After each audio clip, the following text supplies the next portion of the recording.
안녕하세요. 이번 시간에는 오태민 작가님을 모시고 비트코인에 대한 이야기를 해보도록 하겠습니다. 예, 반갑습니다. 안녕하세요. 예. 요새 비트코인 또 그때 이후로 지금 또 많이 올랐습니다. 지금 그러네요. 35,000달러인가요? 그 정도 되죠? 그렇죠. 예. 근데 왜 오른 건가요? 최근에 오른 거는 이제 비트코인 현물 ETF가 미국 SEC에서 승인을 할 것 같다는 그런 기대감들 때문에 올랐죠. 그러면 뭐 그거 외에는 뭐 다른 건 없었던 거죠? 그러니까 FTX 사태가 작년 11월에 났거든요. 예. 그때가 가장 암흑기였고요.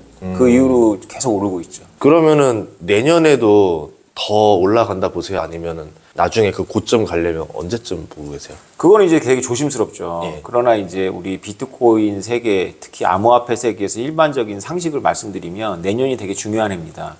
내년 5월 달에 비트코인 채굴이 반감되거든요. 반감이라고 하는 거는 이제 지금 10분당 6.25개가 나오는데 네. 내년 5월 이후부터는 10분당 3.125개가 나오는 거죠. 여태까지 50개가 나오다가 25개 나오고 12.5개 나오고 6.25개 나왔거든요. 4번의 반감기가 있었는데 반감기를 거치면서 모멘텀을 얻고 수십 배씩 올랐었죠. 그러면 이게 채굴량이 계단식으로 툭툭 내려가는 거예요? 그렇죠. 계단식으로 4년마다 절반으로 내려갑니다. 크게 내려가요. 그러면은 반감이 된다 그러면은 채굴량이 어쨌든 공급이 확 줄어버리니까. 그렇죠. 그러면 가격 상승이 나올 수 있다고 보시는 거네요. 그렇죠. 두 가지 시나리오가 들이 있어요. 반감이 되면 채굴자들이 채산성이 안 맞죠. 그 채굴자들이 받는 보상이 줄어드니까 영세한 채굴자들이 채굴기를 끕니다. 그러면 채굴이라는 게 비트코인에서는 보안 시스템이기 때문에 비트코인의 보안성이 약화되죠. 그것 때문에 가격이 떨어지고 가격이 떨어지면 더 많은 채굴자들이 떠나고 가격이 더 떨어지고 이런 죽음의 소용돌이로 들어갈 것이다라는 게 정통적인 시각이고요.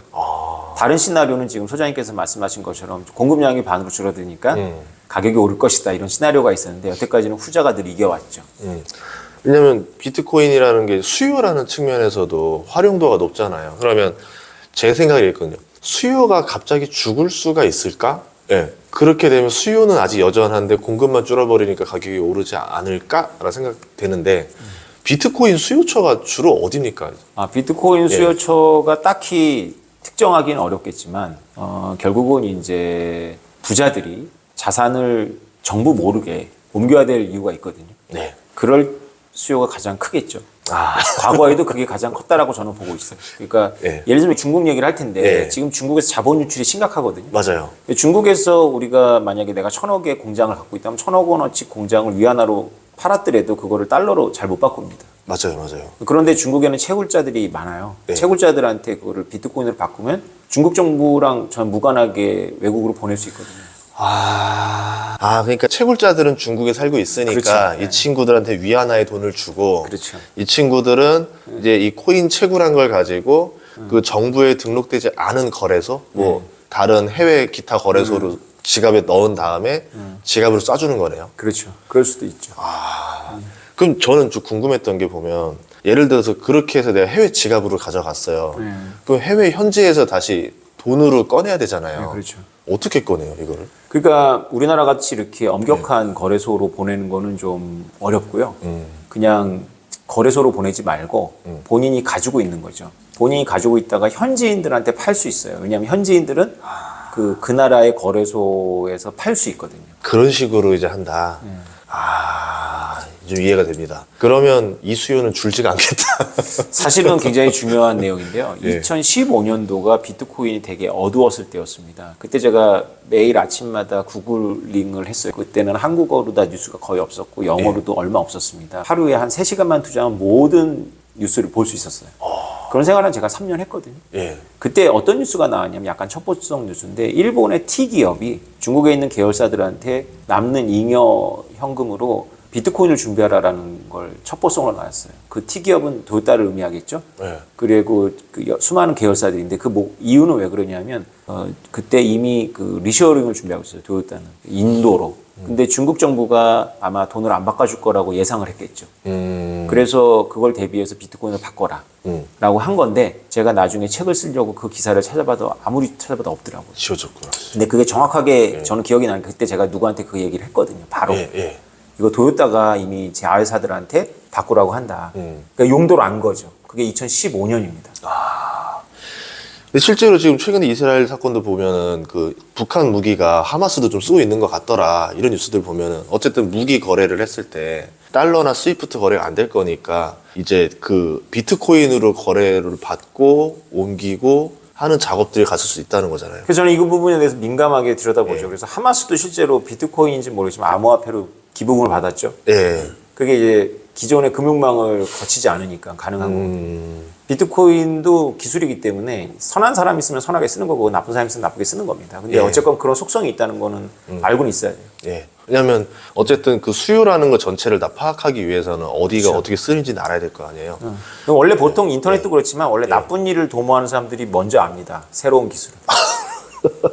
우리 그 현물 ETF 승인이 잠깐 얘기했던 것도 있었지만 월가가 보통 주식을 하는 사람들, 채권을 하는 사람들의 뇌에서는 이 암호화폐가 이해가 안 된단 말이죠. 내재 가치라는 거를 만들어낼 수가 없는 거기 때문에. 그런데 현물 ETF는 또 승인을 지금 하려고 하고 있거든요. 그래서 막 한참 거부 하더니 이제는 뭐 안 될, 뭐 될 것 같은 가능성이 굉장히 높아 보이는데 네, 그러네요. 그렇게 된 이유가 뭐예요?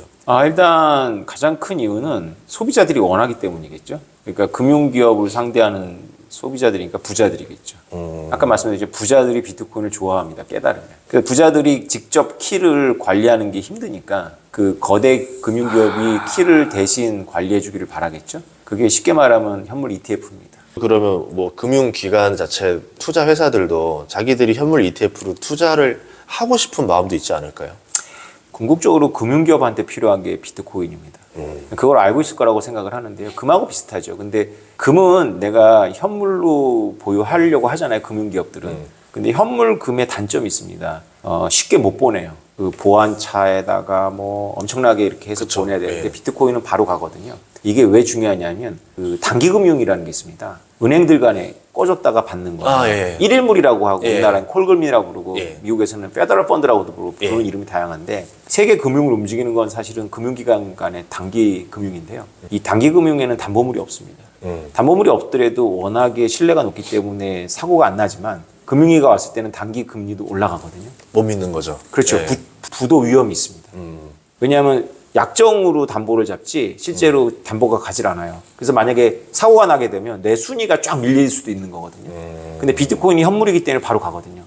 지구 반대편의 은행한테 내가 달러를 엄청나게 꾸면서 비트코인을 보내버리면 내가 그 달러를 가지고 망하더라도 그 회사는 비트코인을 갖고 있겠죠.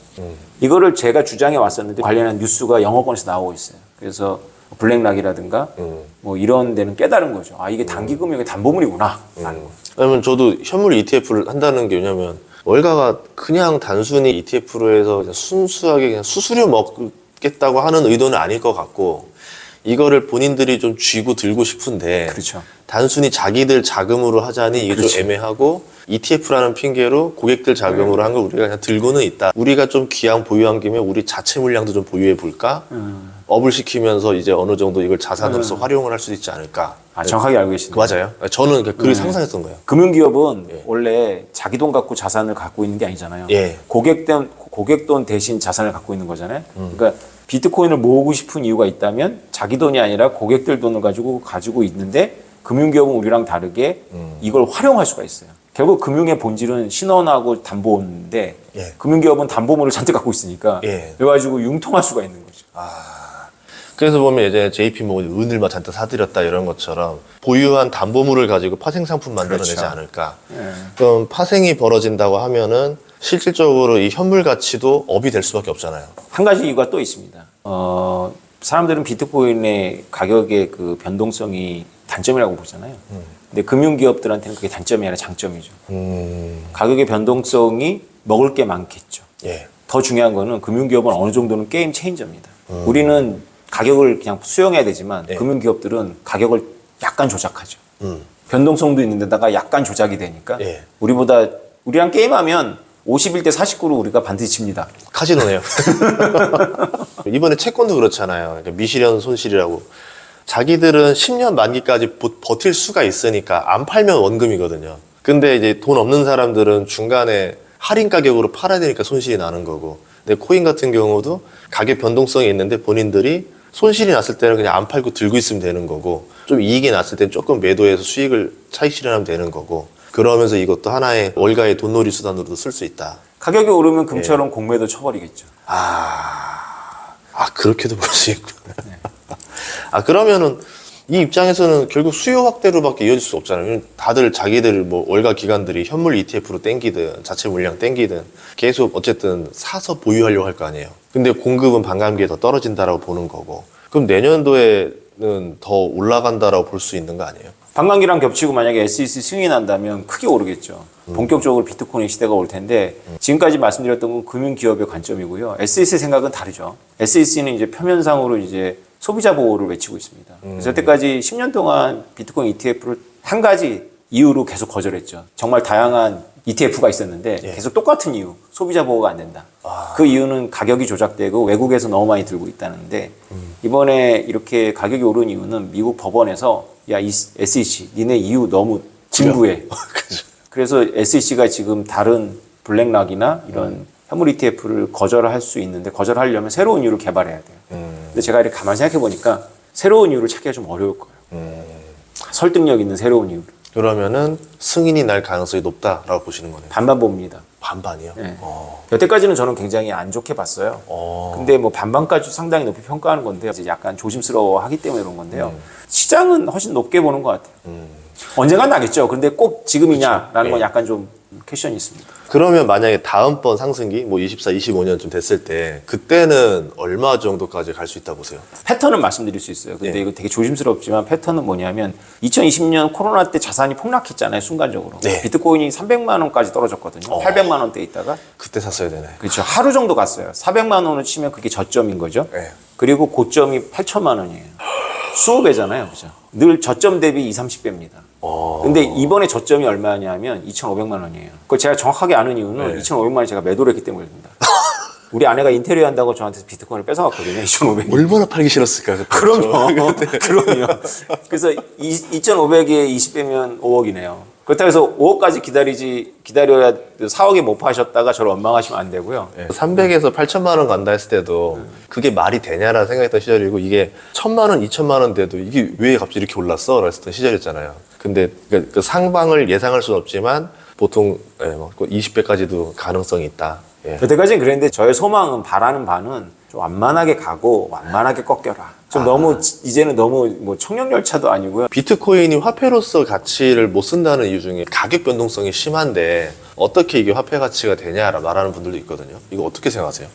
아주 액수가 적은 거는 별 의미가 없을 것 같고요. 가격 변동성이. 예를 들어 가지고 뭐 10,000원 미만의 무슨 콘텐츠를 구입한다거나 할 때는 변동폭이 크긴 하지만 가능합니다. 왜냐하면 콘텐츠 가격이라는 게 뭐 이렇게 딱 정해져 있는 건 아니니까. 근데 우리 생활권에서 사용하기는 좀 부담스럽죠. 그런 가격 변동은. 근데 진짜로 또 비싼 거는 또 할 수가 있어요. 그거 왜 가능하냐면 프로그래머블 머니라 그래가지고 비트코인 자체가 프로그램이 가능하기 때문에 여기에 도박꾼들이 붙습니다. 그래서 내가 물건을 살 때 비트코인을 1억 원어치 지불을 하면 물건을 인도받을 때 그 사람한테 비트코인이 가게 될 거 아니에요. 이때 한 3개월의 갭이 있는데 비트코인 가격이 오를 수도 있고 내릴 수도 있는데 비트코인을 받는 사람은 그냥 가격 고정하고 싶겠죠. 그러면 그 지갑에 도박꾼들이 와서 비트코인을 넣습니다. 비트코인 가격이 오르면 그냥 딱 1억 원어치만 가고 나머지는 이 도박꾼들한테 가는 거고요.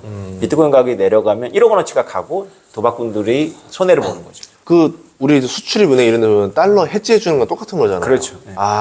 그렇기 때문에 실질적으로 거래하는 사람들한테는 현재 가치로 거래가 될 수가 있다. 그래서 아주 가격이 낮은 거는 가격 변동성에 영향을 안 받을 거고 아주 가격이 높은 거는 이런 방식으로 또 가격 변동성에 영향을 안 받을 겁니다. 중간 우리 생활에서 쓰기에는 좀 부담스럽다, 비트코인.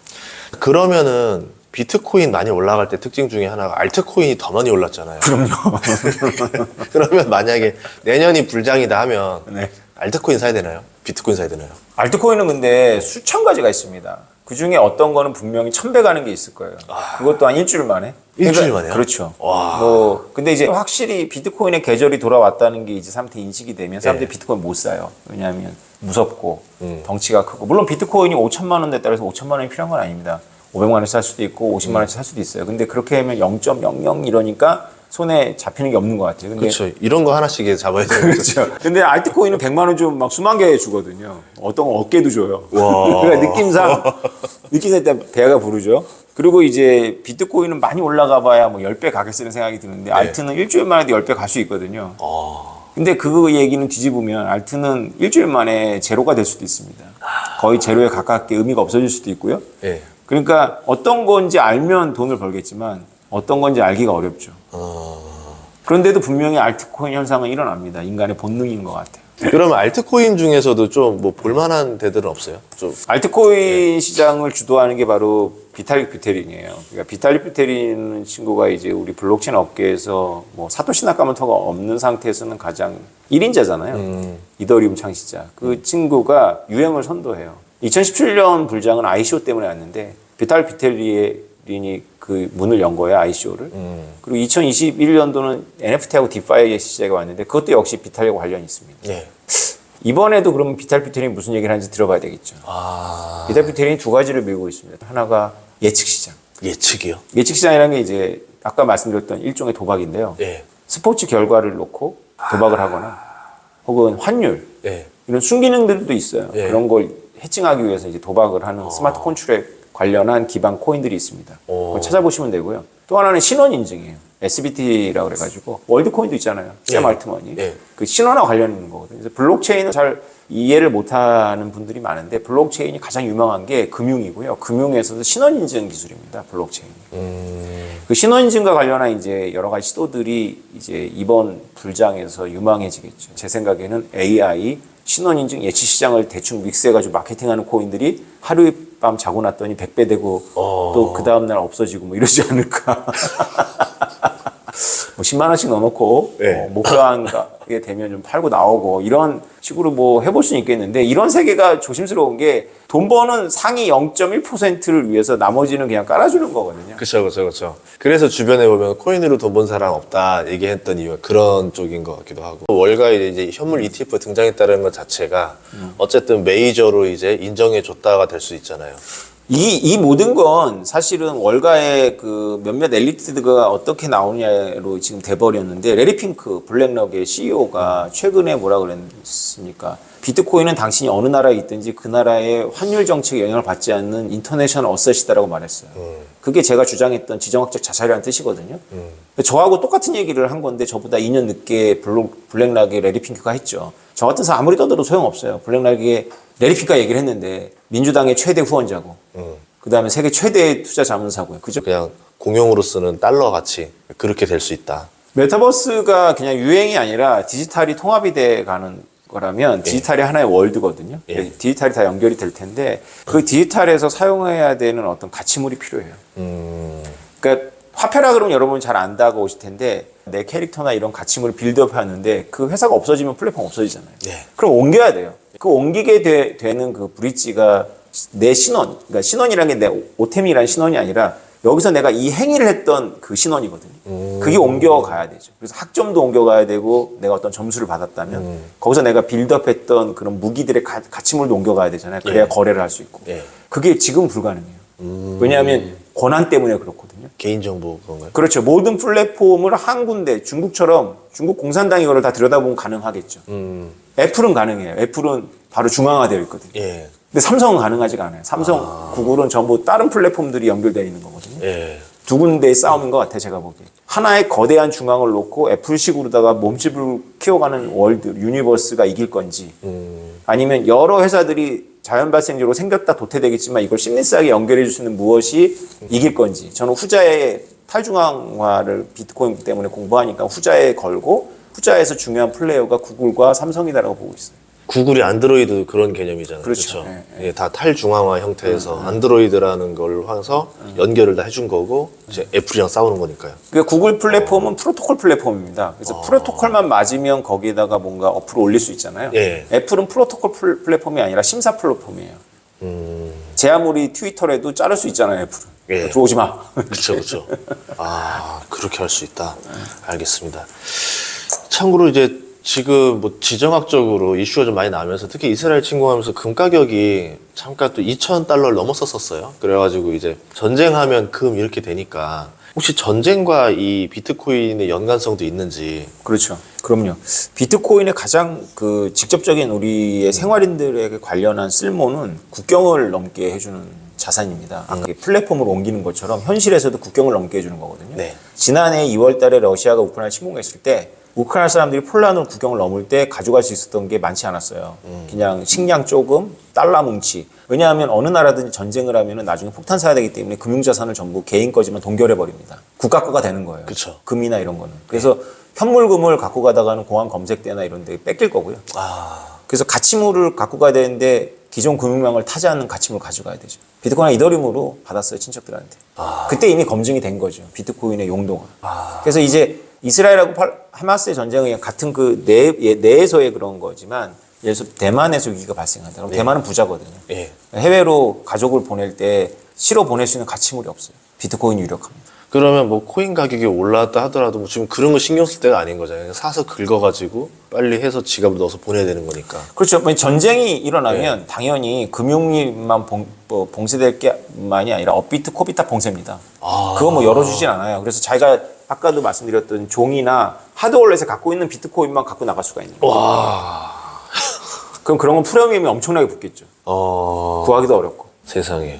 그러네요. 통신이 끊겨도 상관없는 거고. 심지어는 머릿속에 그냥 암호키를 넣으면 됩니다. 베네수엘라에서는 사람들이 절박하니까 외워요. 그 비트코인 암호키를. 국경을 넘을 때 몸수색을 한다네요. 뺏으려고. 그러니까 뭔가 국경 수비대가 뇌물을 받으려고 하니까 종이 달러를 많이 갖고 다니니까. 근데 뭐 종이 지갑도 보면 좀 백화점 상품처럼 보이거든요. 그러니까 그냥 가장 좋은 방법은 구글 드라이브에다가 잠시만 그 키를 넣어놓고 외국에 나가서 다운받아서 쓰면 되는데 그 짧은 기간 동안 해킹이 안 되니까. 근데 이제 너무 당하면 이제 공항에서 종이지갑 긁은 다음에 머릿속에 외운 다음에 버려야죠. 이런 수요가 나올 수도 있구나. 또 궁금한 게 그럼 CBDC랑 이것도 연관이 있나 싶은 거예요. 국가들이 이제 CBDC 이야기가 전에도 그렇고 지금도 그렇고 계속 추진을 하고 있잖아요. 아직 CBDC 본격적으로 도입한 데는 아직 없죠. 뭐 중국이 있다는데 본격적이라고 말하기는 어렵겠죠. CBDC는 그 아주 단순한 겁니다. 센트럴 뱅크 디지털 커런시인데요. 뿌리가 블록체인하고 전혀 무관합니다. 사람들이 비트코인 때문에 정부가 CBDC를 낸다고 하는데 그게 아니라 원래 준비하고 있었어요. 근데 여러 가지 이유로다가 지연시키고 있다가 암호화폐가 이제 대중들로부터 받아들이니까 정부도 뭔가 한다는 액션이 필요했던 것 같아요. 근데 CBDC는 사실 그렇게 많은 나라가 준비하고 있지만 상당히 어려움이 있습니다. 왜냐하면 CBDC는 딱 한마디로 요약해서 말하자면 우리가 CBDC라고 부를 수 있는 것은 기존의 온라인 뱅킹하고는 달라되거든요. 기존의 온라인 뱅킹하고 다른 CBDC는 중앙은행이 직접 기업이나 개인에게 꽂아주는 전자화폐예요. 전자화폐 그 자체는 이미 우리가 온라인 뱅킹에서 쓰고 있잖아요. 상업은행이 발행하는 거거든요, 전자화폐는. 이번 코로나 때도 지원금 다 개인한테 쏴줄 때 그렇죠. 그냥 은행 계좌 내놓으세요 해서 거기다 쏴줬잖아요. 그렇죠. 그러면 개인들 입장에서는 굳이 지갑이 있을 필요를 못 느낄 수 있잖아요. CBDC는 이제 우리나라 한국은행이 나한테 지갑을 만들어주고 쏜다는 겁니다. 그게 아닌 CBDC는 저 같은 이제 블록체인을 공부하는 사람한테는 CBDC로 부르면 안 되는 거죠. 그냥 기존의 은행들과 중앙은행의 통신 프로토콜을 좀 바꾸는 거죠. 근데 이게 왜 추진되는지를 아시는 게 중요해요. 두 가지 이유가 있습니다. 한 가지는 뭐냐면 거시경제 조작을 쉽게 하려고 그러는 거예요. 거시경제 조작이라는 게 경제가 침체가 되면 돈을 찍어내거나 아니면 재정 적자를 통해 갖고 마주물을 보여줘야 되잖아요. 그렇죠. 그런데 만약에 돈이 썩는다라고 하면 어떨까요? 네가 가지고 있는 돈을 썩게 만들 거야. 그게 마이너스 이자거든요. 우리가 코로나 때 경험했죠.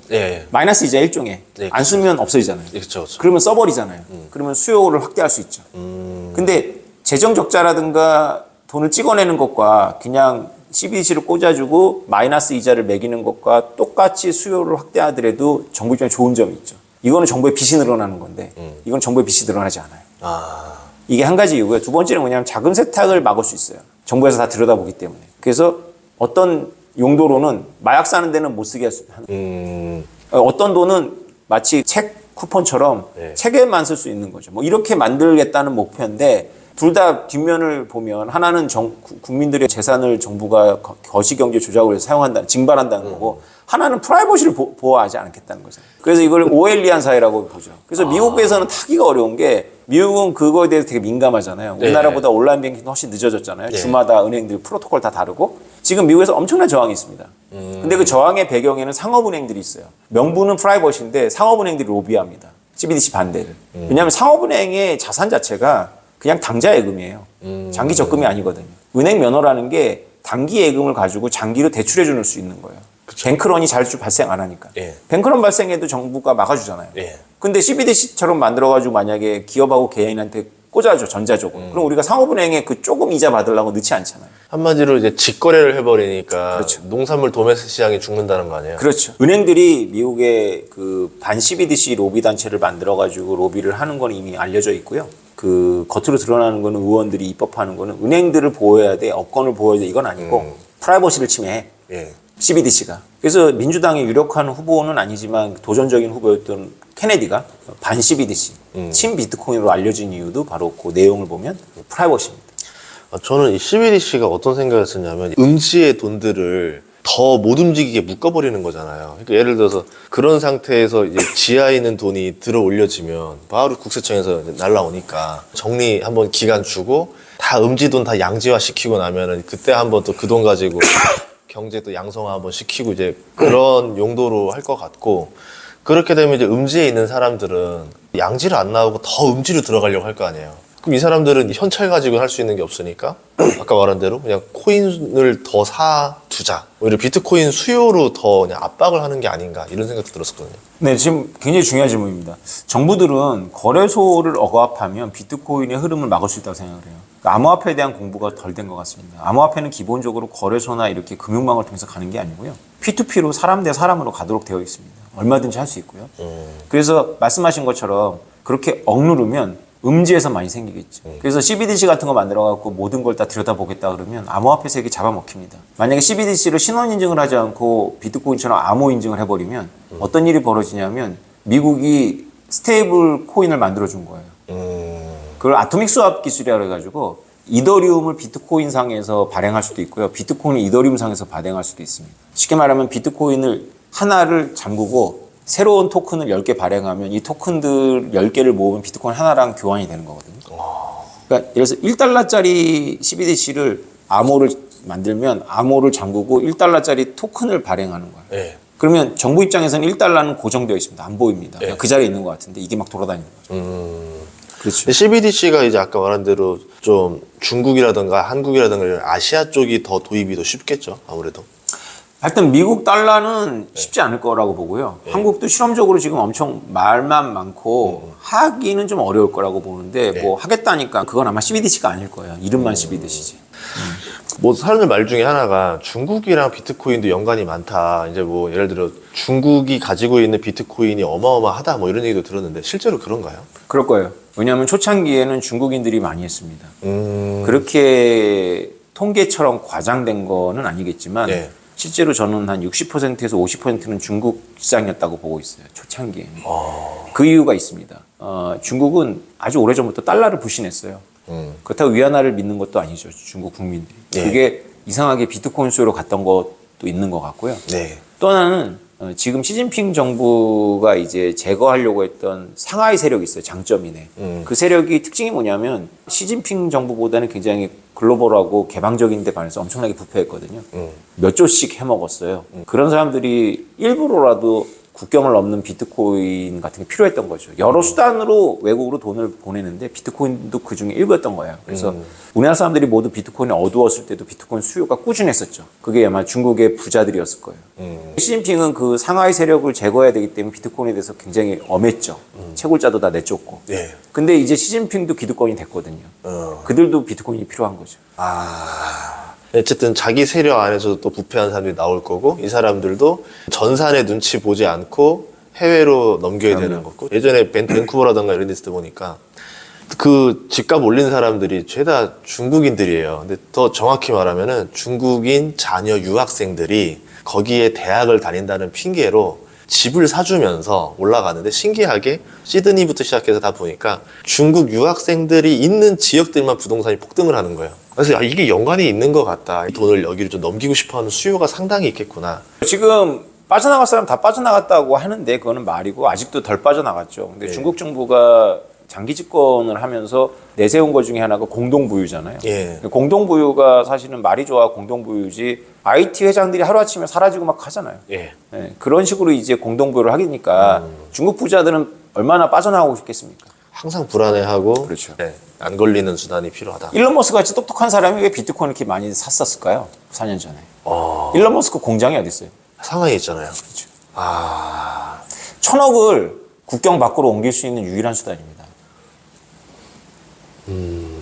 만약에 대비해서 네. 레리 핑크 회장이 비트코인을 인터내셔널 어셋으로 불렀습니다. 이거는 굉장히 의미가 큰데요. 인터넷 어셋이라는 게 그냥 멋있는 말이 아니고요. 공포감이 들어있는 말입니다.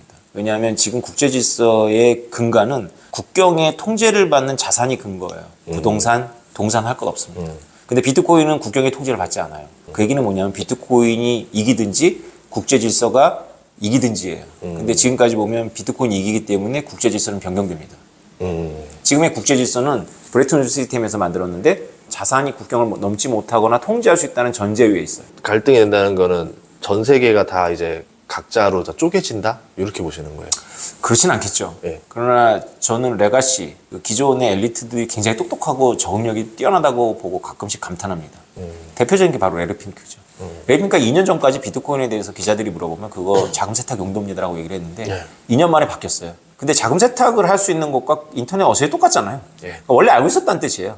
근데 지금은 이제 입장을 바꿔야 돼서 바꾼 거죠. 이 적응력을 이 서민들은 속는 거죠. 왜냐하면 서민들은 도덕적으로 보거든요, 세상을. 옳고 그름으로.